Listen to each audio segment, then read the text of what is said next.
नमस्कार बच्चों, आज हम पढ़ेंगे कक्षा 10वीं गणित से चैप्टर नंबर 14 सांख्यिकी।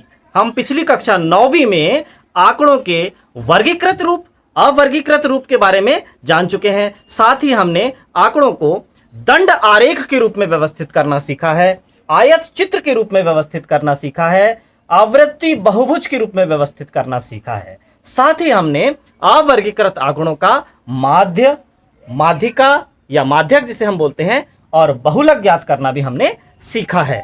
इस कक्षा में हम पढ़ेंगे सांख्यिकी के वर्गीकृत आंकड़ों के माध्य, माध्यिका और बहुलक किस तरह से ज्ञात किए जाते हैं। साथ ही हम सीखेंगे संचयी आवृत्ति वक्रों का निरूपण या तोरण का निरूपण। तो चलिए शुरू करते हैं। हमें तथ्यों, अंकों, सारणियों और ग्राफों के रूप में विभिन्न प्रकार की सूचनाएं प्रतिदिन देखने को मिलती हैं, और ये सूचनाएं हमें समाचार पत्रों, टेलीविजन, मोबाइल या संचार के अन्य साधनों के माध्यम से प्रतिदिन प्राप्त होती हैं। हमें प्राप्त होने वाले आंकड़े दो रूपों में प्राप्त होते हैं, अवर्गीकृत आंकड़े एवं वर्गीकृत आंकड़े।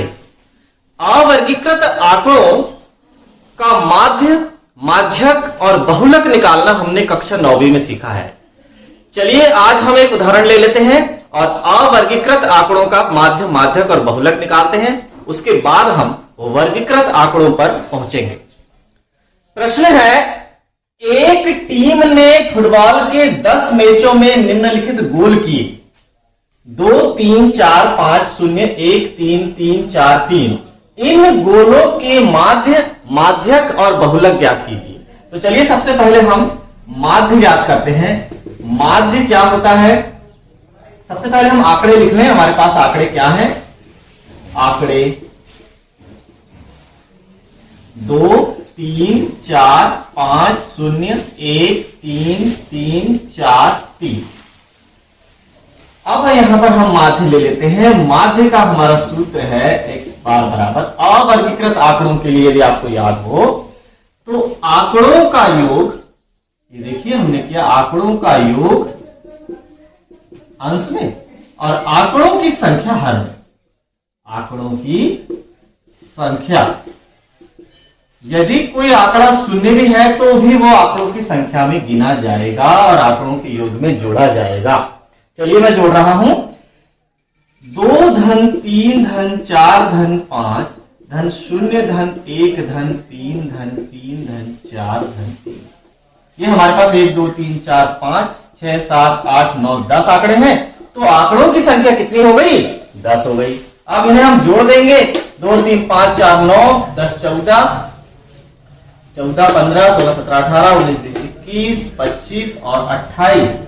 28 बटे 10 या 28 बटे 10 को हम हल करेंगे तो 2.8।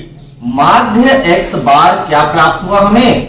माध्य x बार हमें 2.8 प्राप्त हुआ। 2.8 हमें माध्य प्राप्त हुआ। अब हम माध्यक निकाल लेते हैं। माध्यक निकालने के लिए हमें इन आंकड़ों को आरोही या अवरोही क्रम में जमाना होगा। हम इन्हें आरोही क्रम में जमा देते हैं। ये मैंने इन्हें आरोही क्रम में लगा दिया। आरोही क्रम में लगाने पर 0, 1, 2, 3, 3, 3, 3 और उसके बाद 4, 4 और 5। इन सभी आंकड़ों को मैंने बढ़ते क्रम में जमा दिया। तो इस बढ़ते क्रम में जमाने के बाद हमें इनकी संख्या लिखना है। आंकड़ों की संख्या हमें पता है कितनी है। आंकड़ों की संख्या n बराबर 10 है, जो कि क्या है? सम है। माध्यक, अवर्गीकृत आंकड़ों के माध्यक निकालने के लिए सम आंकड़ों की संख्या होने पर अलग सूत्र है और विषम आंकड़ों की संख्या होने पर अलग सूत्र है। यदि सम आंकड़ों की संख्या है तो हमें माध्यक कैसे निकालना है? माध्यक बराबर n बटे 2 पद, यानी आधा वाला पद, जितनी भी संख्या है उसका आधा वाला पद और आधे से एक ज्यादा वाला पद। n बटे 2 धन 1 पद और पूरे के बटे 2। n बटे 2 पद धन n बटे 2 धन 1 पद पूरे के बटे 2। तो देखिए माध्यक कैसे निकला? n बटे 2 पद, n कितना है? 10, 10 बटे 2 पद धन फिर n कितना है 10, 10/2 धन 1वां पद और पूरे के बटे हो गया 2, 10/2 यानी यहां 5, यहां भी 5, तो ये देखिए 5वां पद धन 5 से 1 ज्यादा यानी 6वां पद पूरे के बटे 2। अब हम पदों के मान रख देंगे। 5वां पद हमारा कितना है, यहां नहीं नापेंगे हम, ये आरोही अवरोही क्रम में जो हमने जमाया है उसमें नापेंगे। 1 2 3 4 5वां पद हमारा 3 है धन 1 2 3 4 5 6वां पद हमारा क्या है, 6वां पद भी हमारा 3 है बटे 2। 3 और 3 को हम जोड़ देंगे तो 6/2 और माध्यक हमारा निकल कर आया है 3। माध्यक क्या आ गया हमारा, माध्यक बराबर 3। इस तरह से हम माध्यक निकाल पाएंगे। यदि आंकड़ों की संख्या विषम होती, यानी आंकड़े यदि मान लो यहां पर ये अंक का 5 ना होता, आंकड़ों की संख्या यदि विषम होती तो ये कैसे होता, ये सवाल, ये भी हम यहां देख लेते हैं। आंकड़ों की संख्या विषम है यदि n बराबर 9 है। देखिए एक आंकड़ा हमने कम कर दिया है सवाल को समझने के लिए, तो माध्यक हमारा क्या होगा, माध्यक हमारा होगा n धन 1/2 पद बराबर n क्या है, n है हमारा 9 धन 1/2 पद। 9 धन 1 मतलब 10/2 पद, 10/2 पद यानी 5वां पद।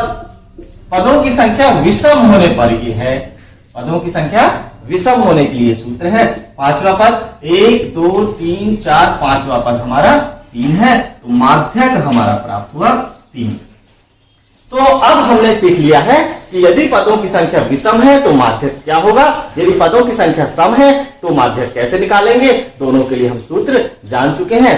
अब हम लेते हैं बहुलक। तो दिए गए आंकड़ों का बहुलक ज्ञात करने के लिए हम फिर से आंकड़ों को आरोही अवरोही क्रम में लिख लेंगे, और आरोही अवरोही क्रम में लिखने के बाद हम लिखेंगे बहुलक क्या है। वास्तव में बहुलक है सर्वाधिक बार आने वाला आंकड़ा, सर्वाधिक बार आने वाला आंकड़ा। जो आंकड़ा सर्वाधिक बार आया हो उसे हम बहुलक कहेंगे। यहां पर 0 एक बार आया है, 1 एक बार आया है, 2 एक बार आया है, 3 4 बार आया है, 4 2 बार और 5 एक बार आया है। वह कौन सा आंकड़ा है जो सर्वाधिक बार आया है, सर्वाधिक बार आने वाला आंकड़ा यहां पर 3 है। अतः बहुलक क्या प्राप्त हुआ, हमें 3 प्राप्त हुआ। इस तरह से हम अवर्गीकृत आंकड़ों के माध्यक और बहुलक ज्ञात करते हैं। हमें इस रूप में वर्गीकृत आंकड़े प्राप्त होते हैं। हमें वर्ग के रूप में प्राप्त होता है पहले की, जैसे 0 से 10, 10 से 20, 20 से 30, ये वर्ग अंतराल हमें प्राप्त होते हैं। तो यहां पर हमारे वर्ग अंतराल होते हैं, और यहां पर होती है हमारी आवृत्ति कि 0 से 10 नंबर लेने वालों की संख्या कितनी है, 10 से 20 अंक लेने वालों की संख्या कितनी है, 20 से 30 अंक लेने वालों की संख्या कितनी है, वो होती है यहां आवृत्ति।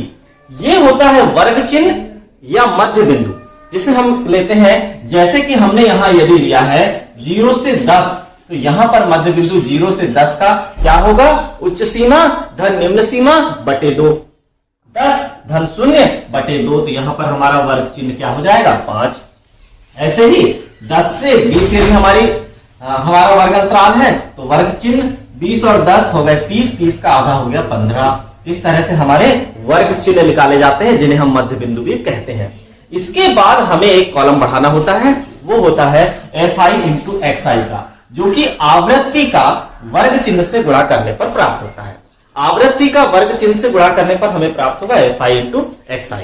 और हम एक चीज जानते हैं कि किसी भी कॉलम का यदि हम योग करते हैं, जैसे सभी fi का योग क्या कहलाएगा, सिग्मा fi कहलाएगा। यहां जो मान आएगा वो सभी fi वाले कॉलमों को जब हम जोड़ देंगे तो सिग्मा fi प्राप्त होगा। सभी fi इंटू xi वाले कॉलमों को जब हम जोड़ देंगे तो सिग्मा fi इंटू xi प्राप्त होगा। तो इन सबको ज्ञात करने के बाद हमें क्या प्राप्त होगा, हमें प्राप्त होता है माध्य का सूत्र। माध्य हम कैसे निकालेंगे, माध्य हम दो प्रकार की विधियों से निकालते हैं, प्रत्यक्ष विधि और अप्रत्यक्ष विधि।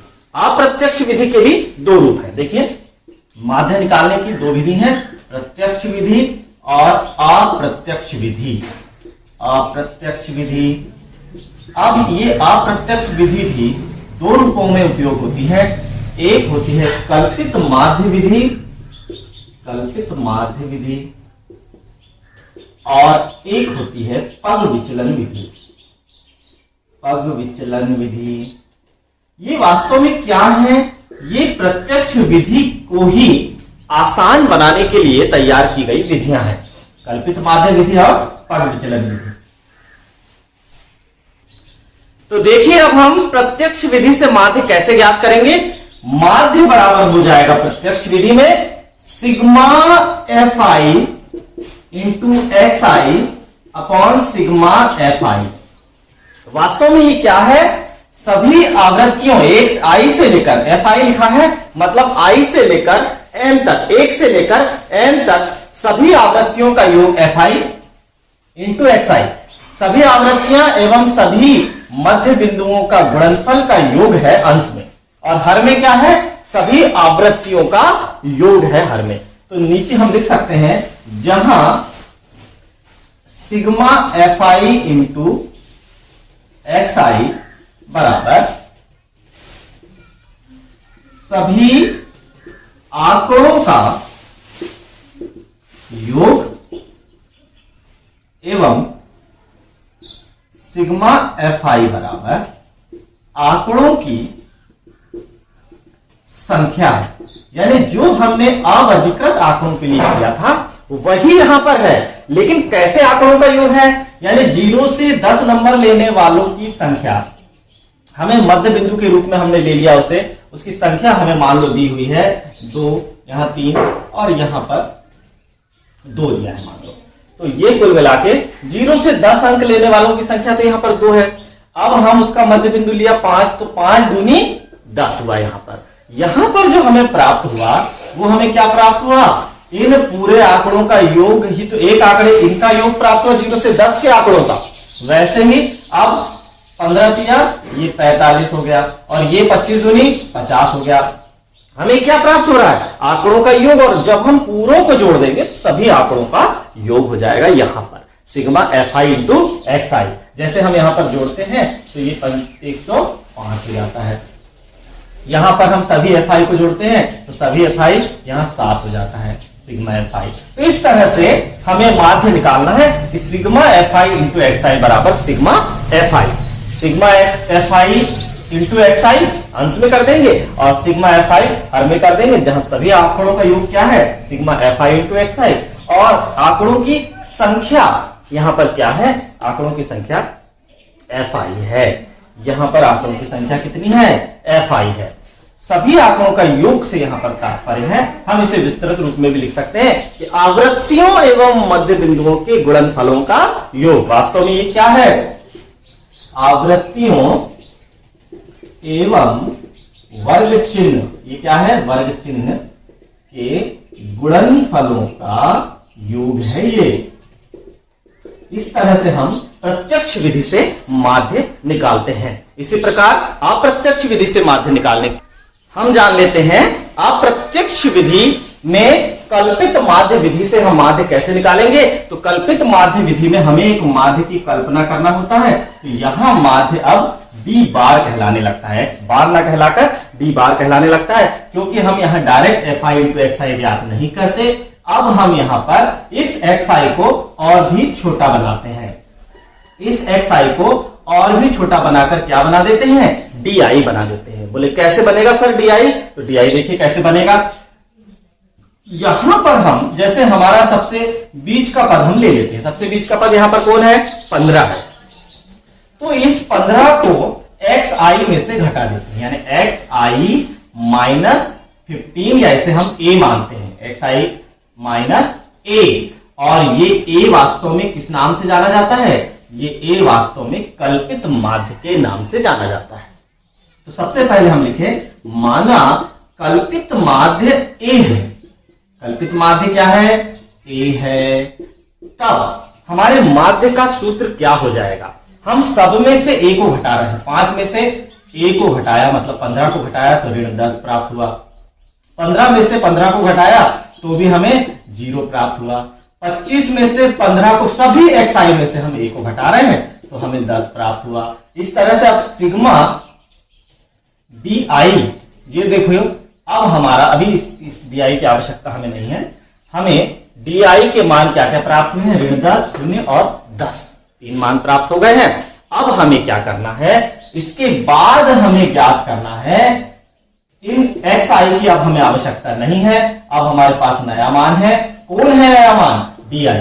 तो sigma F I into D I ज्ञात करना है। अब हमें एफ आई के साथ एक्स आई ना करके उसका सरलतम रूप F I into D I ज्ञात करना है, जो कि 2 का ऋण 10 से गुणा हुआ तो ऋण 20, 3 का 0 से गुणा हुआ तो 0 और 2 का 10 से गुणा हुआ तो 20, और यहां पर हमारा sigma F I D I का मान कितना। से अब हम माध्य का सूत्र क्या लेंगे, ये होगा हमारा कल्पित माध्य का सूत्र। हमने चूंकि सब में से ए को घटाया है इसलिए अब हमें ए को जोड़ना पड़ेगा, और जहां पर हम sigma F I into X I use करते थे वहां sigma F I into D I use करेंगे, और नीचे हर में तो जैसे का वैसे ही रहेगा सिग्मा एफ आई। यहां पर हम किसी अन्य प्रकार का आंकड़ा भी ले सकते हैं, जैसे कि यहां पर मैं ले लेता हूं आंकड़ा 4 ले लेता हूं। यहां मैंने 4 लिया तो ये 25 में से ये 15 कट जाएंगे, ये देखिए, तो यहां तक तो ठीक है 10, और ये हो जाएगा 40, और ये जैसे ही 40 होगा तो sigma F I into D I का मान हमें क्या प्राप्त हो जाएगा, 40 में से 20 गया तो 20। इस तरह से हम भिन्न भिन्न प्रकार के आंकड़े भी ले सकते हैं। इस तरह से हम कल्पित माध्य विधि से माध्य हम कैसे निकालेंगे, डी बार बराबर ए धन, ए क्यों धन किया हमने, क्योंकि ए को यहां पर हमने एक्स आई में से ऋण किया है, इसलिए ए धन ऋण एफ धन sigma F I into D I upon sigma F आई। इसे याद रखेंगे, ये कल्पित माध्य विधि से माध्य ज्ञात करने की का सूत्र है। अब हम पग विचलन विधि से माध्य ज्ञात करेंगे। पग विचलन विधि से माध्य ज्ञात करने के लिए सबसे पहले हमें xi और xi में से ए घटाकर जो हमने di प्राप्त किया है वहां तक तो ठीक है। अब हमें उस di को भी और अधिक सरल रूप में बनाना है, और उसके बाद हम सूत्र का प्रयोग करेंगे। तो इसे हम और अधिक सरल रूप में बनाएंगे, उसके बाद हम fi इंटू xi निकालेंगे, या अब ui नया नाम है इसका। तो ये सरल रूप क्या है पग विचलन विधि का, ui है, वो कैसे प्राप्त होगा, तो वो हमें di वाले कॉलम में h वर्ग अंतराल का भाग, जो कि क्या है 10 में से 0 गया तो 10, 20 में से 10 गया तो 10, 30 में से 20 गया तो 10, जो कि कितना है हमारा 10 है वर्ग अंतराल। तो उस वर्ग अंतराल का हम यहां पर भाग दे देंगे। कैसे होगा, तो देखिए ये हमारा ui है ऋण 10 में जब हम इस 10 का भाग दे देंगे हमें पहला मान कितना प्राप्त हुआ, ऋण 1। 0 में 10 का भाग दे देंगे तो दूसरा मान क्या प्राप्त होगा, 0, और 10 में 10 का भाग दे देंगे तो तीसरा मान क्या प्राप्त होगा, 1। यानी हमारे ये जो एक्स आई हैं जो कि इतने कठिन थे वो और भी सरल रूप में प्राप्त हो गए, ऋण 1, 0 और 1। तो इसका हम अब निकालेंगे, हमें अंतिम कॉलम के रूप में क्या प्राप्त होगा, एफ आई इंटू अब यू आई लेंगे हम। तो एफ आई हमारा क्या है 2, यू आई कितना है ऋण 1, तो ऋण 2 हो गया, 3 और इधर 0 तो इधर हो गया 0, 4 और इधर 1 तो 4 एकम 4। इस तरह से sigma F I into U I हमारा क्या प्राप्त होगा, sigma F I into U I हमारा 4 में से ऋण 2 जाएंगे, 2 जाएंगे तो हमें प्राप्त होगा 2। अर्थात हम पग विचलन विधि से जो माध्य ज्ञात करेंगे उसमें 1, 2, 3, 4, 5, 6 कॉलम होंगे। हम ध्यान रखें कि प्रत्यक्ष विधि से जो हमने माध्य ज्ञात किया था उसमें 4 कॉलम थे, कल्पित माध्य विधि से जो हमने माध्य ज्ञात किया उसमें 5 कॉलम थे, और पग विचलन विधि से जो हमने माध्य ज्ञात किया उसमें 6 कॉलम है। तो ये हमें याद रखने होंगे। और पग विचलन विधि से माध्य का सूत्र क्या हो जाएगा, माध्य बराबर, अब यहां पर मुखिया कौन है, u बार है, तो हम यहां पर u बार लिख देंगे, और माध्य क्या हो जाएगा हमारा, sigma F I into U I, F I into U I upon sigma F आई। लेकिन यहां पर जो जो हमने परिवर्तन किए हैं, ए को घटाया था तो ए को जोड़ देंगे, एच का भाग दिया था तो एच का हम गुणा कर देंगे। इस तरह से हमें पग विचलन विधि से माध्य ज्ञात करने का सूत्र प्राप्त होता है। चलिए अब हम आगे बढ़ते हैं। हम लेते हैं प्रश्नावली 14.1 का प्रश्न क्रमांक 1। विद्यार्थियों के एक समूह द्वारा अपने पर्यावरण संचेतना अभियान के अंतर्गत एक सर्वेक्षण किया गया, जिसमें उन्होंने एक मोहल्ले के 20 घरों में लगे हुए पौधों से संबंधित निम्नलिखित आंकड़े एकत्रित किए कि घरों में कितने कितने पौधे लगे हैं। प्रति घर माध्य पौधों की संख्या ज्ञात कीजिए, कि प्रत्येक घर में कितने पौधे लगे हुए हैं ये हमें ज्ञात करना है। पौधों की संख्या हमें दी हुई है, 0 से 2 पौधे जिस घर में लगे हुए हैं वैसे घरों की संख्या 1 है, 2 से 4 वाले घरों की संख्या 2 है, 4 से 6 पौधे वाले घरों की संख्या 1 है, 6 से 8 पौधे वाले घरों की संख्या 5 है, 8 से 10 वाले 6 है, 10 से 12 वाले 2 हैं और 12 से 14 वाले 3 घर हैं। तो माध्य ज्ञात करने के लिए आपने किस विधि का प्रयोग किया और क्यों? सोचिए आप किस विधि का प्रयोग कर सकते हैं। हमें वर्ग की माप इतनी छोटी दी हुई है कि हमें इसे और छोटा करने की आवश्यकता नहीं है, इसलिए हम इसे प्रत्यक्ष विधि से हल करेंगे। चलिए हल करते हैं। प्रत्यक्ष विधि से माध्य ज्ञात करने के लिए हमें यहां पर 4 कॉलम बनाने होंगे, जो कि 2 कॉलम हमें प्राप्त हैं।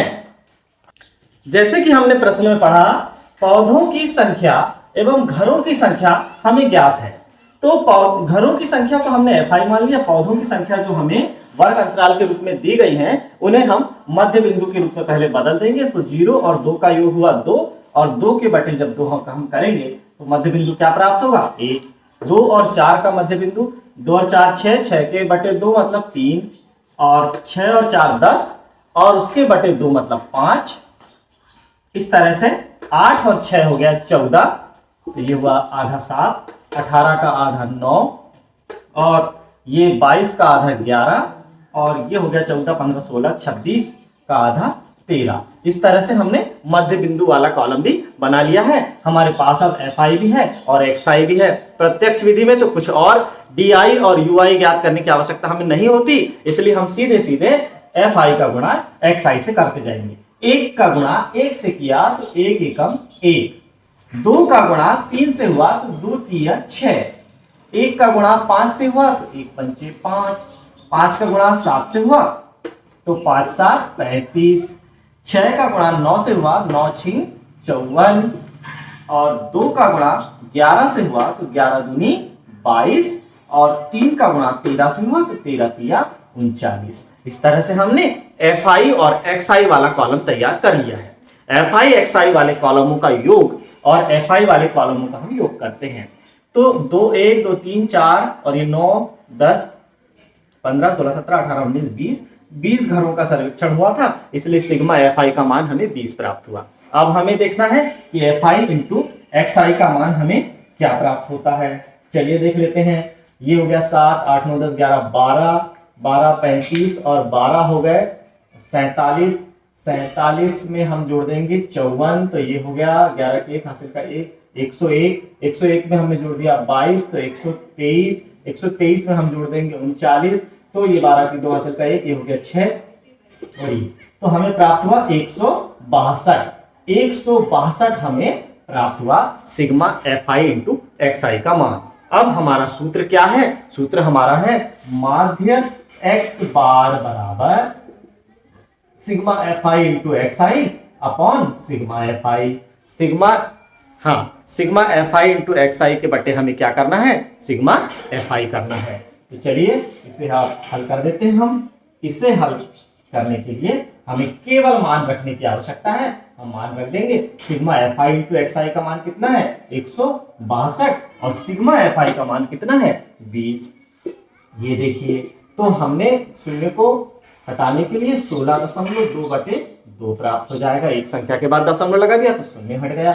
अब हम 2 का भाग दे देंगे तो 8.1। तो हमें माध्य कितना प्राप्त हुआ?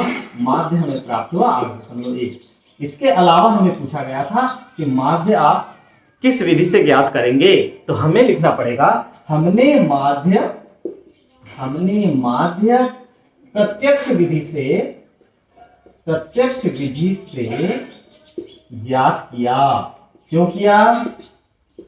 किया हमने माध्य प्रत्यक्ष विधि से ज्ञात? क्योंकि यहां लिख देते हैं, क्योंकि पौधों की जो संख्या है या आंकड़े छोटे रूप में थे। आंकड़े कैसे थे? छोटे रूप में हैं। इस सवाल में आंकड़े छोटे रूप में है, 0 से 2, 2 से 4, 4 से 6, 6 से 8। तो मध्य बिंदु भी हमें छोटा प्राप्त हुआ, तो उसे और छोटा करने की आवश्यकता नहीं रही, इसलिए हम आसानी से प्रत्यक्ष विधि से माध्य ज्ञात कर सके। तो अगली क्लास में हम अप्रत्यक्ष विधि से माध्य निकालना सीखेंगे। आज की क्लास हम यहीं समाप्त करते हैं। धन्यवाद।